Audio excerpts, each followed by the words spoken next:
झूठ फैलाने वालों की सत्य सुनने की ताकत भी नहीं होती। उन्होंने मुझे पीठ नहीं दिखाई है, भारत के संविधान को पीठ दिखाई है।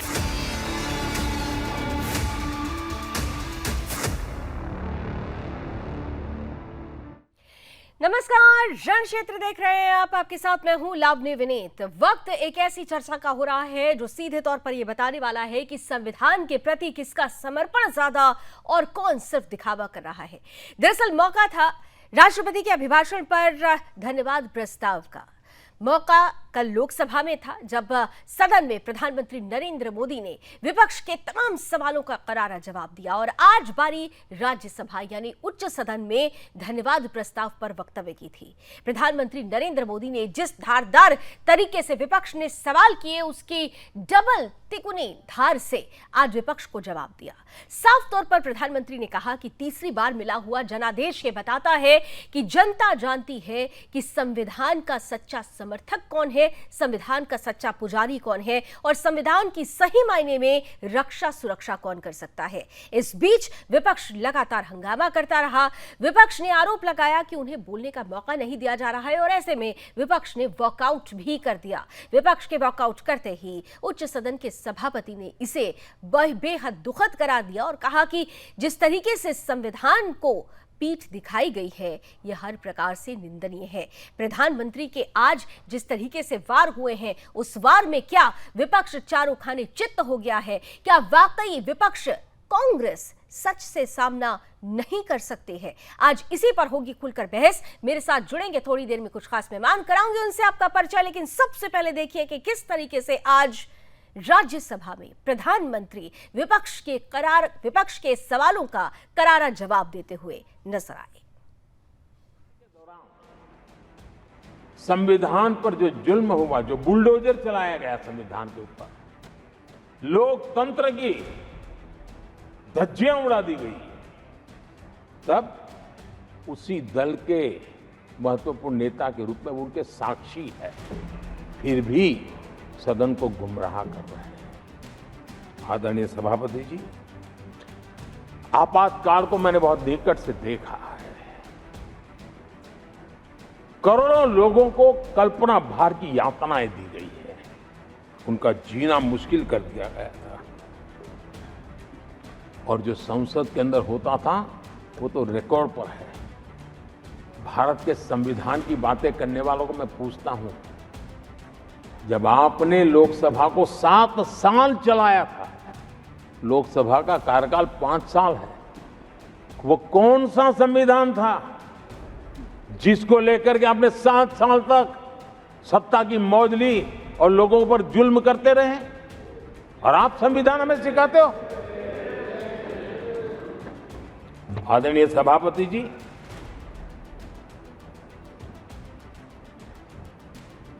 दर्जनों आर्टिकल्स पर, यानी संविधान की आत्मा को छिन्न विच्छिन्न करने का पाप इन्हीं लोगों ने उस कालखंड में किया था। 38वां, 39वां और 42वां संविधान संशोधन, और उस संशोधन में यानी मिनी कॉन्स्टिट्यूशन के रूप में कहा जाता था। ये सब क्या था? आपके मुंह में संविधान की रक्षा शब्द शोभा नहीं देता है। ये पाप कर करके आप बैठे हुए लोग हो। इमरजेंसी में पिछली सरकार में 10 साल ये कैबिनेट में थे खड़गे जी, क्या हुआ था? प्रधानमंत्री संवैधानिक पद है, प्रधानमंत्री के पद के ऊपर एनएसी बैठ जाना, ये कौन से संविधान में से लाए थे व्यवस्था? किस संविधान में से बनाया था आप लोगों ने? आपने देश के प्रधानमंत्री पद की गरिमा को चकनाचूर कर दिया था और रिमोट पायलट बनकर के आप उसके माथे पर बैठ गए थे। कौन सा संविधान आपको अनुमति देता है? आदरणीय सभापति जी, जरा ये बताएं हमको, वो कौन सा संविधान है जो एक सांसद को कैबिनेट के निर्णय को सार्वजनिक रूप से फाड़ देने का हक दे देता है? वो कौन सा संविधान था? कोई मुझे बताएं कि संविधान की मर्यादाओं को तार तार करके प्रोटोकॉल में एक परिवार को प्राथमिकता कैसे दी जाती थी? कौन सा संविधान था? सभापति जी, ये बहुत सी पार्टियां जो उनके साथ बैठी हैं, वो अल्पसंख्यकों की आवाज होने का जरा दावा करते हैं और बड़े ज्यादा चिल्ला करके बोलते हैं। क्या कोई मुजफ्फरनगर और तुर्कमान गेट, वहां अल्पसंख्यकों के साथ इमरजेंसी में क्या हुआ था, जरा याद करने की हिम्मत करते हैं क्या? बोलने की हिम्मत करते हैं क्या? आदरणीय सभापति जी, और ये कांग्रेस को क्लीन चिट दे रहे हैं। कैसे देश उनको माफ करेगा? ये शर्मनाक है कि ऐसी तानाशाही को भी आज सही कहने वाले लोग हाथ में संविधान की प्रत लेकर के अपने काले कारनामों को छुपाने की कोशिश कर रहे हैं। हमारे कांग्रेस के लोग भी खुशी में मगन है। मैं समझ नहीं पाता हूं कि ये खुशी का कारण क्या है, और इस पर कई सवाल है। क्या ये खुशी हार की हैट्रिक पर है? क्या ये खुशी नर्वस 90 के शिकार होने पर है? क्या ये खुशी एक और असफल लॉन्च की है? आदरणीय सभापति जी, ये आज जो लोग जांच एजेंसियों को बदनाम कर रहे हैं, हल्ला मचा रहे हैं, मैं जरा उनकी याददाश्त पर जोर डालना चाहिए, मैं ऐसा उनका आग्रह करता हूं। जांच एजेंसियों का पहले दुरुपयोग कैसे होता था, कैसे होता था, कौन करता था, मैं जरा बताना चाहता हूं। मैं कुछ बयान आपके सामने रखता हूं। ये पहला बयान है 2013 का। बयान क्या है? कांग्रेस से लड़ना आसान नहीं है, जेल में डाल देगी, सीबीआई पीछे लगा देगी। कांग्रेस सीबीआई व इनकम टैक्स का भय दिखा करके समर्थन लेती है। ये स्टेटमेंट किसका है? ये बयान है स्वर्गीय मुलायम सिंह जी का। कांग्रेस एजेंसियों का कैसा दुरुपयोग करता है, ये मुलायम सिंह जी ने कहा था। और यहां इस सदन के माननीय सदस्य रामगोपाल जी को मैं जरा पूछना चाहता हूं कि रामगोपाल जी, क्या नेताजी कभी झूठ बोलते थे क्या? नेताजी तो सच बोलते थे। आदरणीय सभापति जी, मैं रामगोपाल जी को ये भी कहा, जरा भतीजे को भी बताएं, क्योंकि उनको भी याद दिलाया कि राजनीति में कदम रखते ही भतीजे पर सीबीआई का फंदा लगाने वाले कौन थे, जरा याद दिला दें उनको, पता चलेगा। आदरणीय सभापति जी, मैं एक और बयान पढ़ता हूं, ये भी साल 2013 का है। The Congress had used the CBI to strike political bargains with many parties. और कौन कहते हैं? उनके कॉमरेड श्रीमान प्रकाश करात जी ने ये कहा हुआ है। आदरणीय सभापति जी, देश देख रहा है, झूठ फैलाने वालों की सत्य सुनने की ताकत भी नहीं होती।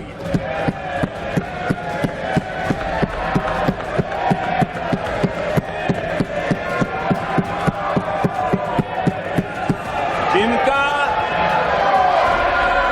सत्य से मुकाबला करना, इसके लिए जिनके हौसले नहीं है, वो बैठ करके इतनी चर्चा के बाद उन्होंने उठाए हुए सवालों के जवाब भी सुनने की हिम्मत नहीं है। इन्होंने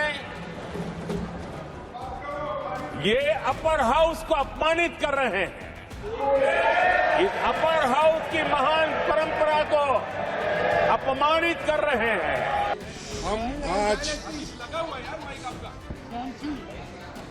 हम सबने इसलिए वॉकआउट किया कि जो प्राइम मिनिस्टर अपना राष्ट्रपति अभिभाषण पर जो भाषण दे रहे थे, उन्होंने कुछ गलत बातें सदन को बताई, गलत झूठ, और उनकी आदत है कि झूठ बोलना, लोगों को भ्रमित करना और जो सत्य के जो विरोध में बात करना, ये उनकी आदत है।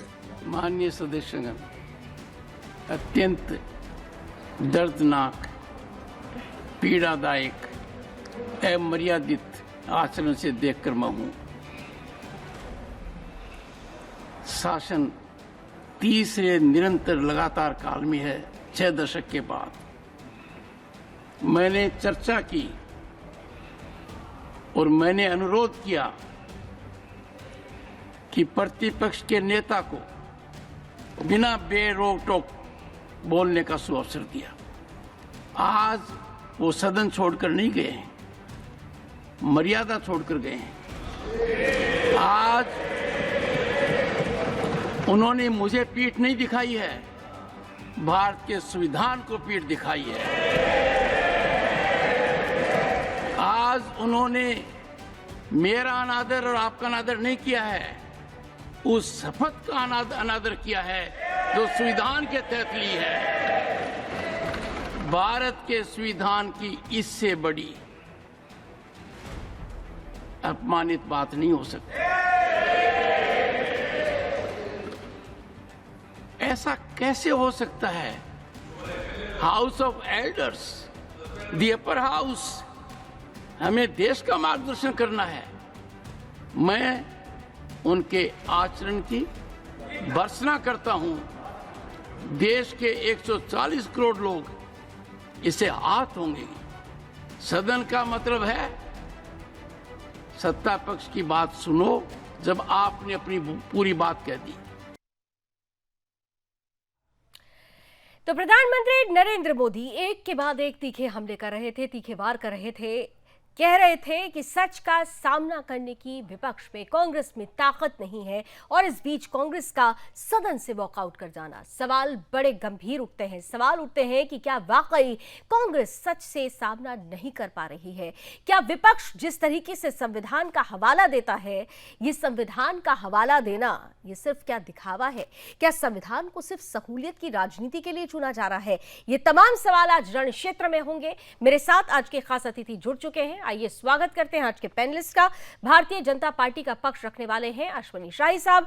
हमारे साथ समाजवादी पार्टी का पक्ष रखने के लिए कपिल श्रीवास्तव जी हैं, और जाने माने वरिष्ठ पत्रकार, राजनीतिक विश्लेषक रमेश ठाकुर जी भी हमारे साथ जुड़ चुके हैं। तीनों का बहुत बहुत स्वागत करती हूँ। कुछ ही देर में कांग्रेस से भी हमारे साथ अतिथि जुड़ेंगे, लेकिन शुरुआत शाही साहब आपके साथ कर रही हूँ। विपक्ष आज वॉकआउट करता है और आरोप यह लगाया जाता है कि उन्हें सुना नहीं गया।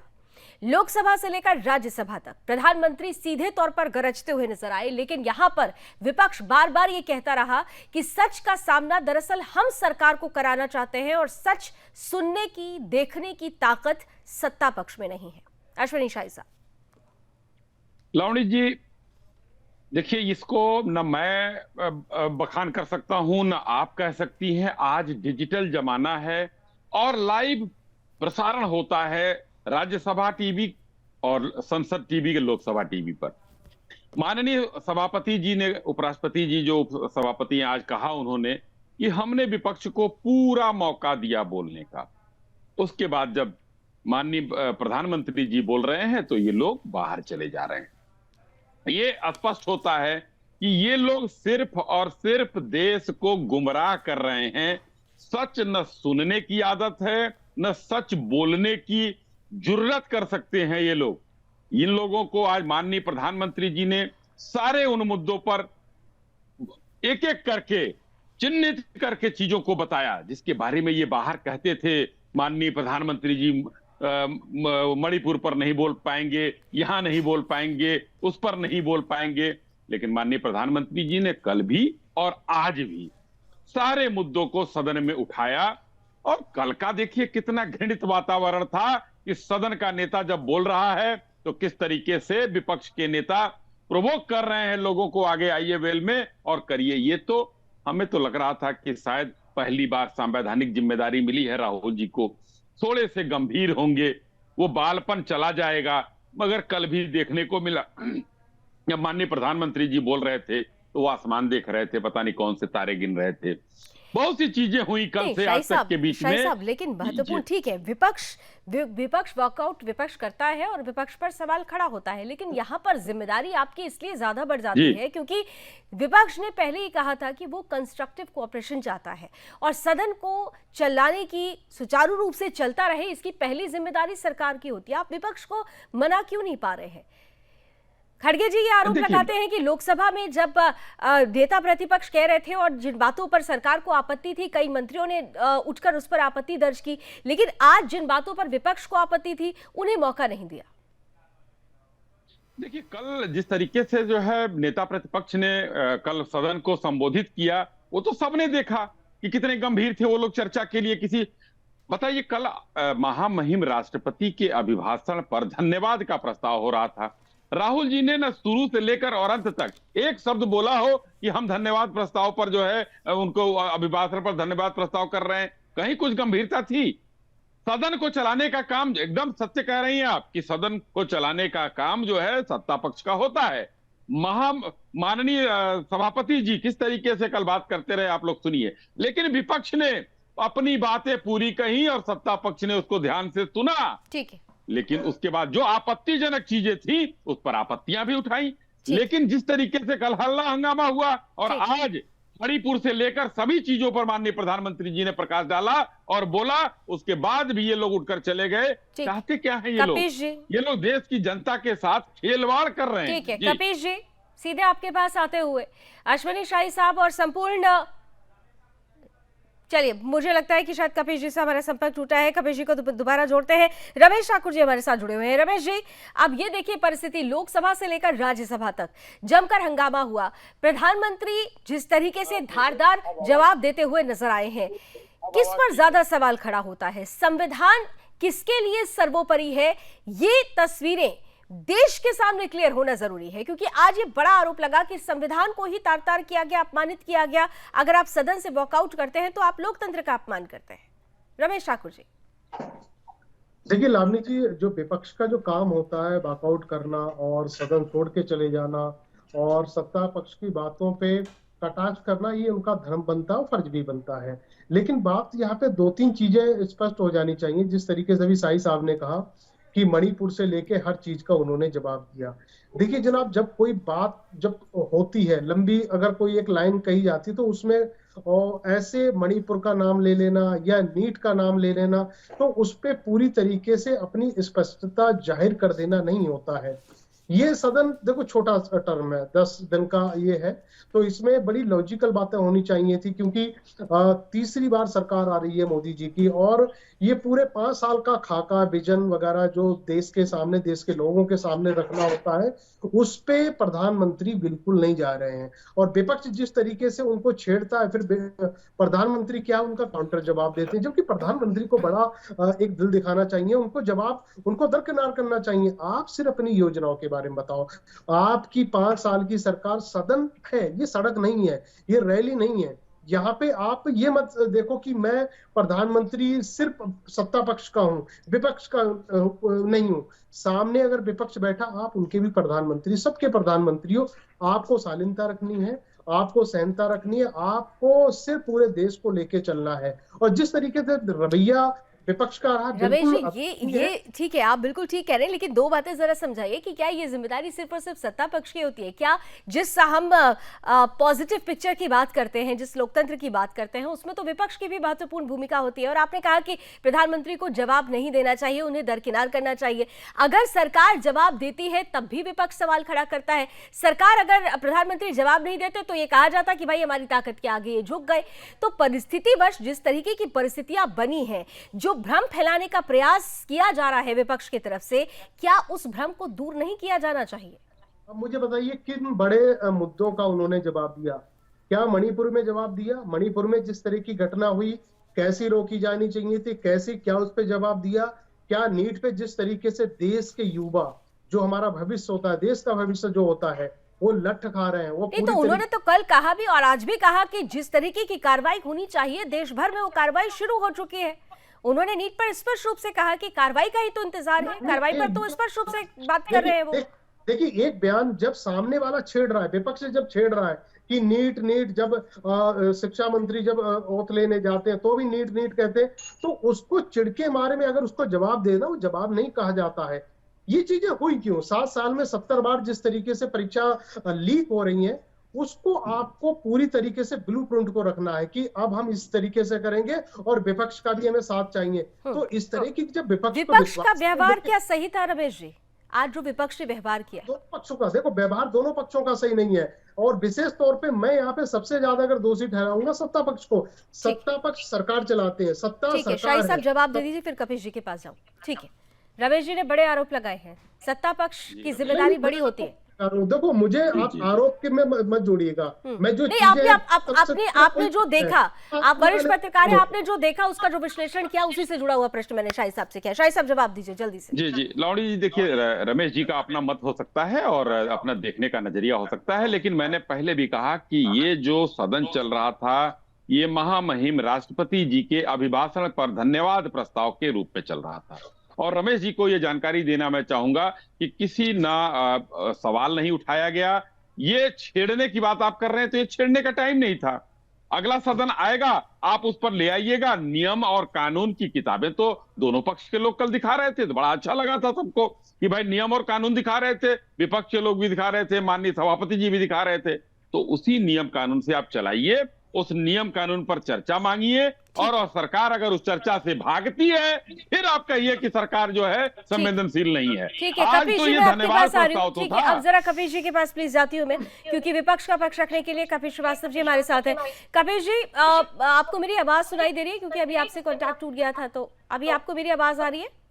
आपकी आवाज आ रही है जी। कपिश जी, सवाल सीधा सीधा है, विपक्ष की भूमिका बड़ी महत्वपूर्ण होती है और इस बार विपक्ष संख्या बल के लिहाज से बार बार जो बातें कह रहा है कि बड़ी ताकत के साथ आया है, बड़ी ताकत के साथ बड़ा दिल भी तो रखना होगा। आज जो विपक्ष का व्यवहार आया, सभापति ने इस पर उन्होंने कहा कि ये निंदा का विषय है। उन्होंने केवल, विपक्ष ने केवल पीठ सभापति को नहीं दिखाई बल्कि संविधान को पीठ दिखाई, लोकतंत्र का अपमान किया। कपिश जी, देखिए, ये तो भारतीय जनता पार्टी के खून में रहा है।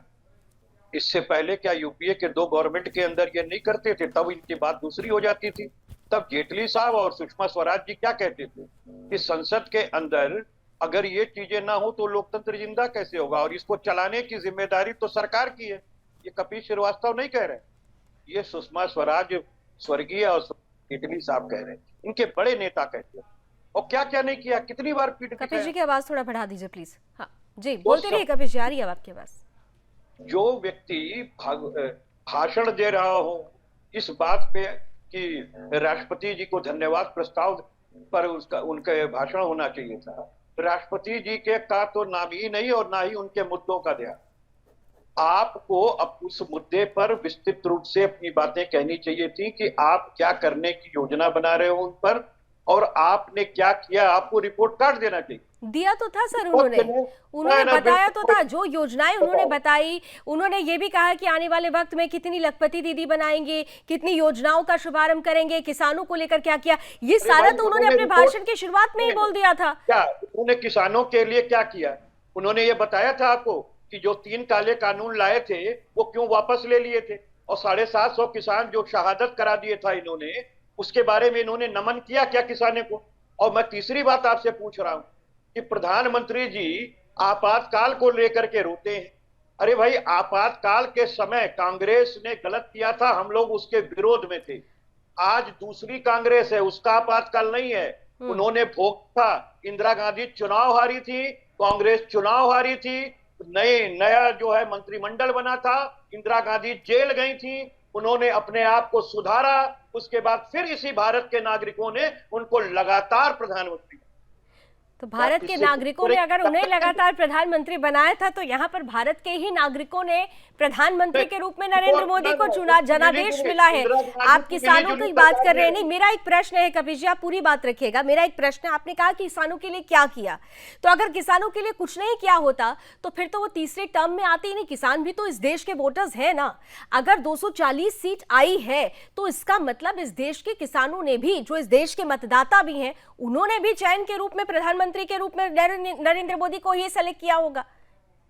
कपिल जी, लावण्य, इनको तो काशी के नरेश साहब ने ही कोई वो कर दिया, काशी के नरेश फेल हो गए वहां। 6.5 लाख के अंतर से जीतने वाले हुजूर 2 बजे तक जो है वो पीछे चल रहे थे और अजय राय आगे चल रहे थे और मीडिया हक्का बक्का था। आपने देखा नहीं? अभी तो अच्छी बात है, बुलडोजर चलावें, किसानों पे इसी तरीके से करें, थार गाड़ी चढ़ावें, है ना, ये सब चढ़ावें। अभी तो अहंकार जो है वो करवट ले रहा है। अभी कपिल जी, शाही साहब काउंटर आंसर। कपिल जी कहा कब अपनी बारी बोलिएगा, शाही जी अपनी बारी। अच्छा 20 सेकंड में, अच्छा ठीक है, कपिल जी को 20 सेकंड और दे देते, फिर आप काउंटर आंसर करिएगा। ठीक है कपिल जी, पूरी कर लीजिए बात अपनी। मैं बहुत सीधी सी बात कह रहा हूँ। आप पुरानी सरकारों के गलत कार्यों का पर्दा डाल के अपने कार्यों को ढक नहीं सकते। आपको नई संसद के लिए चुना गया है, आगे नए कार्यक्रमों के लिए चुना गया है, पिछली गलतियों को दुरुस्त करने के लिए चला गया है। और सीबीआई की जो आपने हनक दिखाई है गैर संवैधानिक तरीके से, जैसे आपने महाराष्ट्र में सरकार गिराई, चुनावी चंदे का धंधा अपनाया, किसको गैर संवैधानिक कहा गया, तो संविधान की हत्या तो आपने की, इसको मान लेना। शाही साहब ठीक है, जल्दी से जवाब दे दीजिए। जी देखिए, अभी सीबीआई पर तो स्पष्ट रूप से माननीय प्रधानमंत्री जी ने बता दिया कि किस तरीके से मुलायम सिंह यादव जी के ऊपर सीबीआई का धौंस दिखाया गया था और सीबीआई माननीय मुलायम सिंह जी का बयान कोट किया उन्होंने। और रामगोपाल जी सामने बैठे थे, कपिल जी उसी पार्टी के नेता हैं, अखिलेश जी पर किसने सीबीआई लगाई वो भी बताया माननीय प्रधानमंत्री जी ने। तो आप तो कम से कम सीबीआई की गवाही मत दीजिए। दूसरी बात, माननीय प्रधानमंत्री जी कितने देर आप पीछे रहे, पीछे कब रहे, ये तो आप लोगों का भ्रम फैलाना है। ये सिर्फ आप लोग भ्रम फैलाते हैं। चलिए, उनका मार्जिन घट गया, हम मानते हैं। जनता हो सकता है कि कहीं चूक गई हो या कोई रुष्ट हो गई हो, कहीं पीछे नहीं रहे। और कोई विधानसभा बता दीजिए जहां पर वो पीछे हो माननीय प्रधानमंत्री जी। ऐसी बात नहीं है, रिपोर्ट हमारे पास भी है। आप लोग कहां फैलाते हैं, झूठ क्यों फैलाते हैं?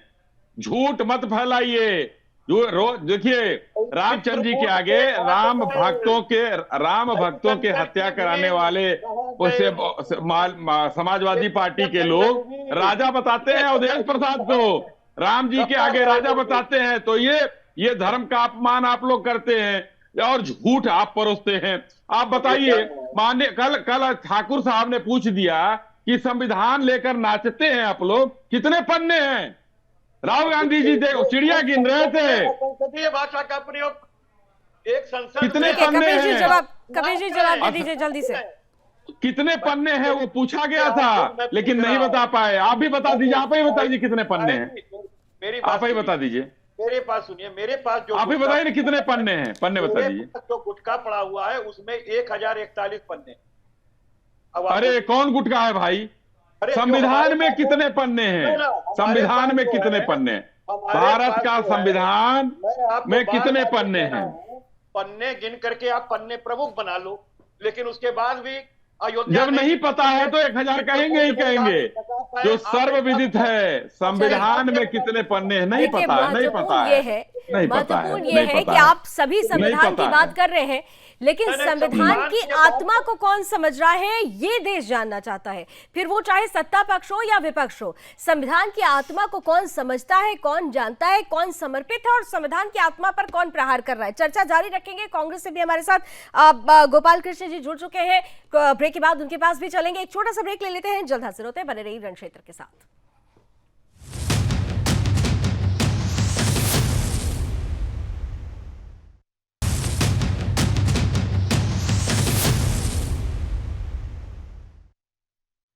राष्ट्रपति के अभिभाषण पर धन्यवाद प्रस्ताव पर प्रधानमंत्री नरेंद्र मोदी आज राज्यसभा में अपना वक्तव्य रख रहे थे। विपक्ष ने वॉकआउट किया और इसके बाद ये पूछा जाने लगा कि आखिर संविधान के प्रति किसका समर्पण ज्यादा। आइए एक बार फिर से मेहमानों के पास चलते हुए हमारे साथ गोपाल कृष्ण जी जुड़ चुके हैं कांग्रेस का पक्ष रखने के लिए।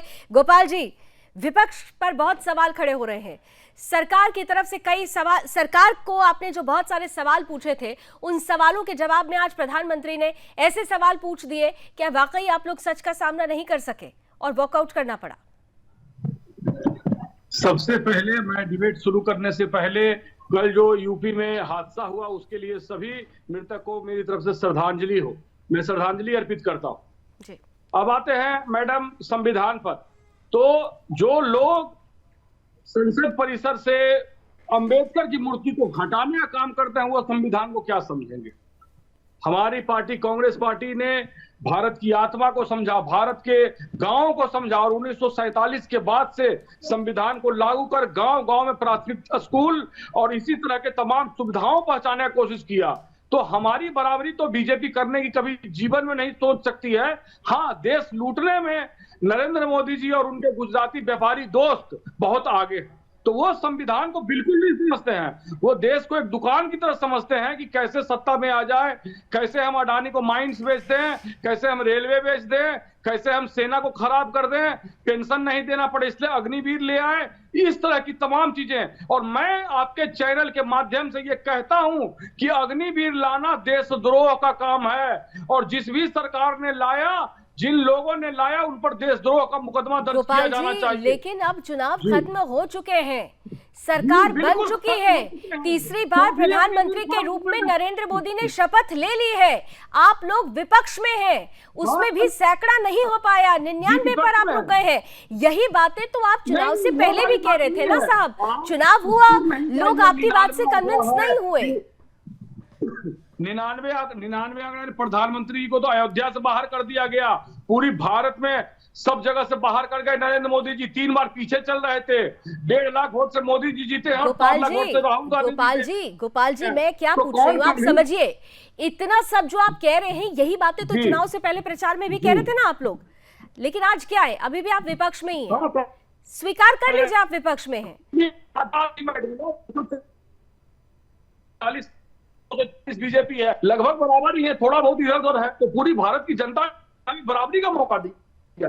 नरेंद्र मोदी को 400 वोट उन्होंने संसद के अंदर में झूठ बोलने और प्रोपेगेंडा फैलाने का काम किया था, उनको माफी मांगना चाहिए। लास्ट संबोधन जो था जवाब दीजिए जल्दी से, उन्होंने 400 बोला, उसके लिए प्रधानमंत्री जी को माफी मांगना चाहिए। भाई गोपाल जी, 3 चुनाव मिलकर आप 240 हमारे बराबर नहीं पहुंच पाए और 84 के बाद नहीं पहुंच पाए 240, ये है आपको। और आज जानते हैं, मुझे याद आ रहा है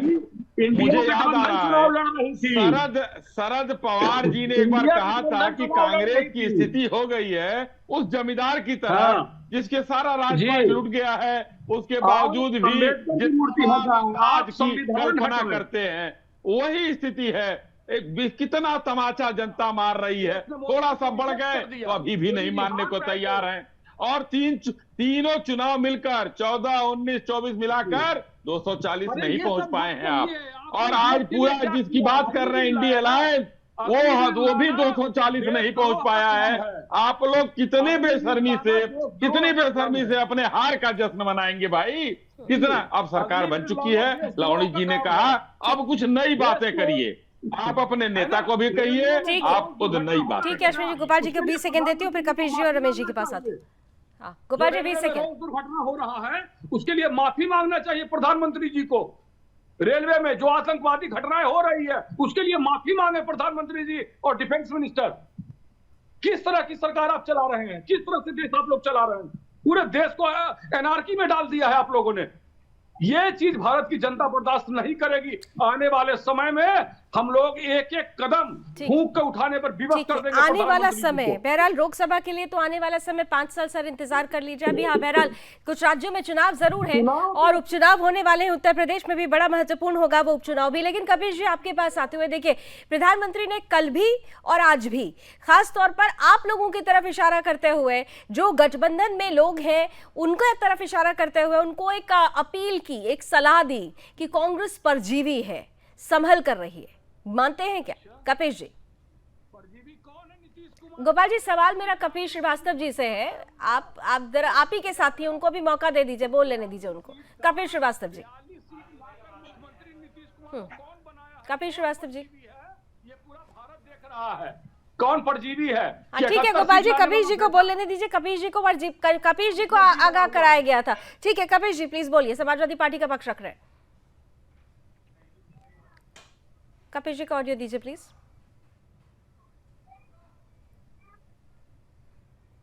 कपिश जी, आवाज आ रही है क्या? हाँ आ रही है सर, आ रही है, प्लीज बोलिए। आ रही है सर।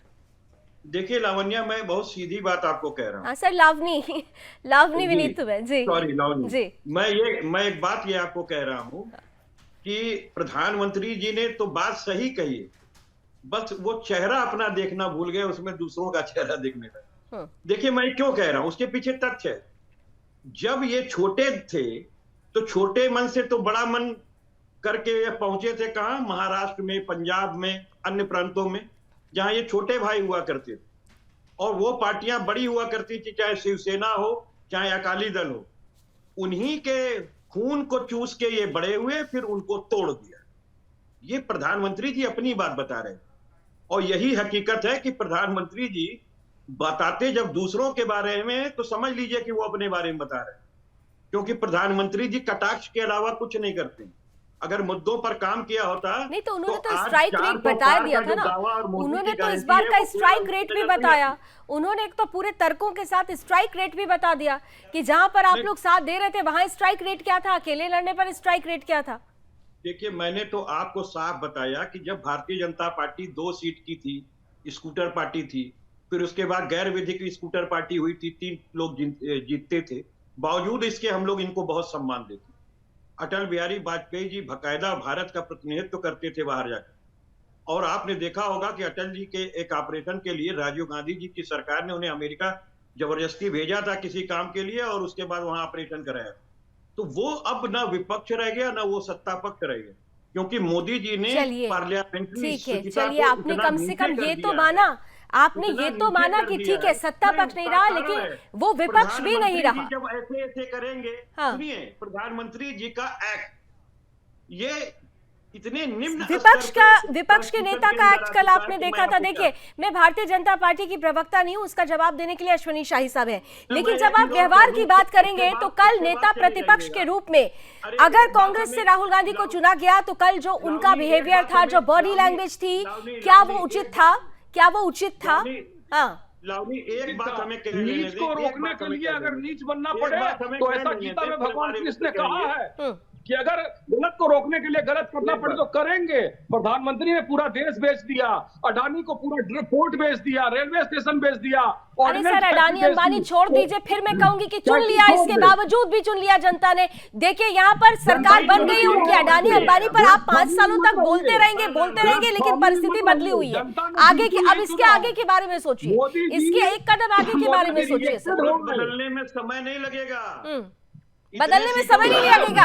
अश्विनी शाही साहब वो कह रहे हैं बदलने में समय नहीं लगेगा, क्योंकि वो इशारा कुछ और कर रहे हैं। आप लोग भी, आप भी किसी के ऊपर निर्भर हैं, निर्भरता वाली सरकार है ये। दिवा स्वप्न देखने में कोई बुराई नहीं है लावनी जी, दिवा स्वप्न देखने में कोई बुराई नहीं है। और जिस तरीके की बातें ये लोग कर रहे हैं, ये एक बार ये आ गए, हारते बचे हैं। अरे भाई 13 राज्यों में आपने 37 सीटें जीत ली हैं कपिल भाई, आपने 37 जीता, लेकिन कांग्रेस 13 राज्यों में 0 है, और आप कह रहे हैं हम हारे हुए हैं। ये तो बड़ा ही भारी मुगालता है। इसको कहते हैं मोतियाबिंद, इसको कहते हैं। ठीक है आइए रमेश जी को अब ले आते हैं। ठीक है, आप तीनों को बहुत मौका दे दिया। रमेश जी देखिए, क्योंकि देखिए राजनीति में संभावनाओं के द्वार खोले होते हैं, संभावनाओं पर बार बार सवाल उठते हैं, लेकिन यहाँ पर सबसे महत्वपूर्ण होता है राजनीति की किन के लिए जाती है। राजनीति देश के लिए अगर है, राजनेता अगर देश के लिए है, तो क्या वाकई इस बार की सरकार या विपक्ष दोनों के केंद्र में आप देश देख रहे हैं, संविधान देख रहे हैं? क्या वाकई लोकतंत्र का आईना जिसे हम कहते हैं वो देख रहे हैं आप? रमेश ठाकुर जी। देखिए लावनी जी, यहाँ पे दो बातें बहुत साफ हो जानी चाहिए। और पहली बात पे मुझे लग रहा प्रकाश कपीस भाई ने बहुत अच्छी तरीके से डाला, वो ये है कि अब ना सत्ता पक्ष वैसे रहा ना ही विपक्ष रहा। ये बड़ा उन्होंने साफ गोई से स्वीकार करा। और हो सकता है अश्वनी भाई इस बात को ना माने कि सत्ता पक्ष का भी रवैया पहले जैसा नहीं रहा, लेकिन सही बात है जब ये आपने कहा कि तर्क दिए आपने, हालांकि अश्वनी शाही को जवाब देना चाहिए, लेकिन उनका जवाब आपने दिया कि तर्क दिया। लेकिन मैं आपकी बात को पूरी तरीके से डिराइव करता हूं, संसद से लेके सड़क तक कोई तर्क नहीं दे रहा है, सारा कुतर्क सब। इतनी देर में हम 40 मिनट से डिबेट अगर कर रहे हैं तो यही सब्जी मंडी हो रही है, तू मैं, तूने मुझे क्या कह दिया, मैंने तुम्हें क्या कह दिया। पूछा कि देश कहां है? जो लॉजिक वाली चीजें आनी चाहिए और जिसको जनता सुनना चाहती है वो आना चाहिए। अब जैसे अश्वनी शाही ने अभी कपिस भाई से पूछा कि संविधान में कितने पन्ने होते हैं, और भाई चलो कपिस भाई ने गूगल नहीं करा, उनको नहीं पता, लेकिन आपको बोलना चाहिए था चलो हमारी जानकारी के लिए आप बता दो कितने पन्ने होते हैं, तो आपको तुरंत बोलना चाहिए हमारी जानकारी के लिए। तो मैं चाहूंगा कि अश्वनी शाही बताए कितने पन्ने होते हैं। 251 जी, गलत, झूठ, गलत और झूठ। जो संविधान बना था उसमें 251 पन्ने थे। उसको आप बढ़ा रहे हैं, अच्छा, आप उसको गिन लीजिए। अच्छा,